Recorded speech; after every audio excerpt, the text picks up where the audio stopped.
caca masifa ce, akwai reza, akwai kakudu ba, amma duk mutumin da bai yi a garin ba to bai san caca ba, kuma wallahi in yaje zai buga sai caca ta cinye shi. Sabida mai ka faɗa haka mai gida? Saboda mantawa yake bayan tiya akwai wata caca. Wacce ce? Sunanta sitta.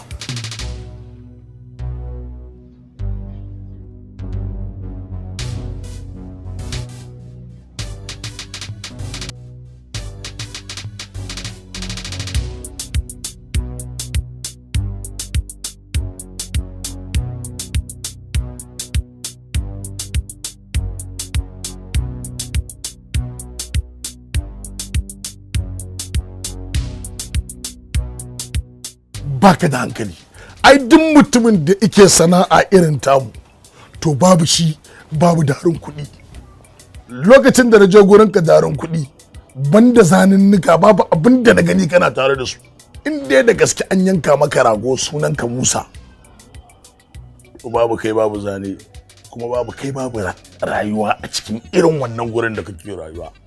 Domin ita halitta ta Musa babu ita babu rayuwa a darin kuɗi, amma ka je ka zauna a darin kuɗi don mutane a cikinsa.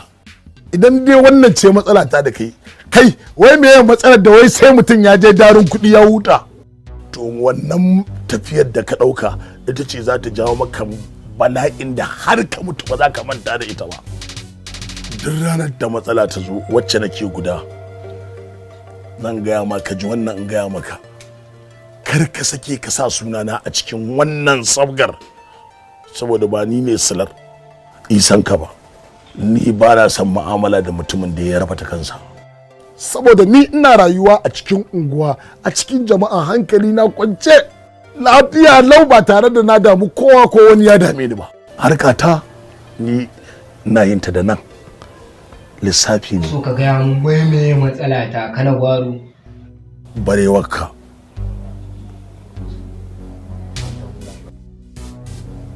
Waro, in dai haka ne ni kuma ban ga wanda ya raba ni da gwarewa ta ba.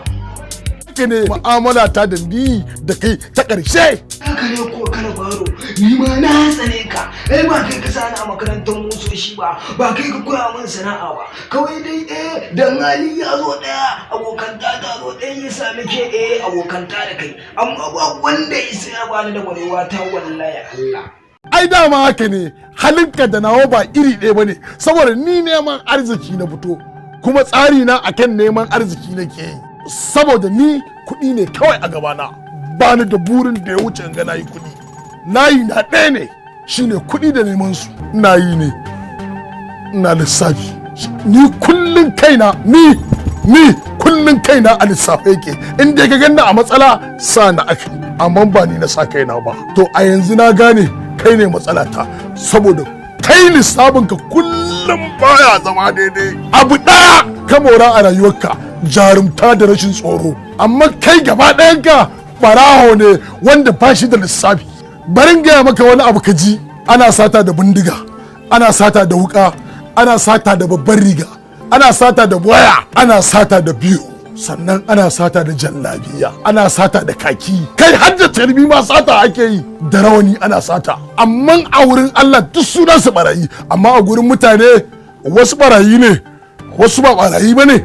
Wani ma malami ake kallon sa amma barawo ne, wani duk unguwar su ba mai mutuncin sa, amma in ka bi ta karkashin kasa barawo ne.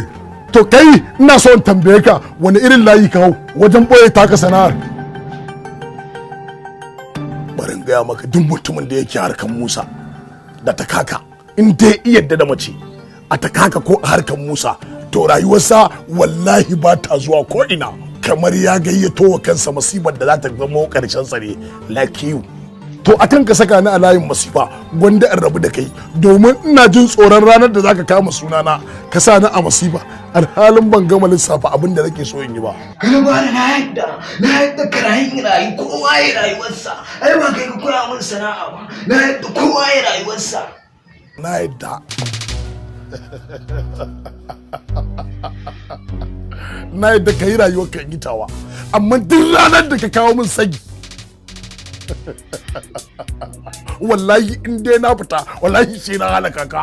Musa ne da hanzari na da kwance nemi taimakon ka daura min shi na rantse da Allah in dai zare na kwance na nemi taimakon ka daura min shi baka cika dan halaka ba ai da man kai ba dan halak din bane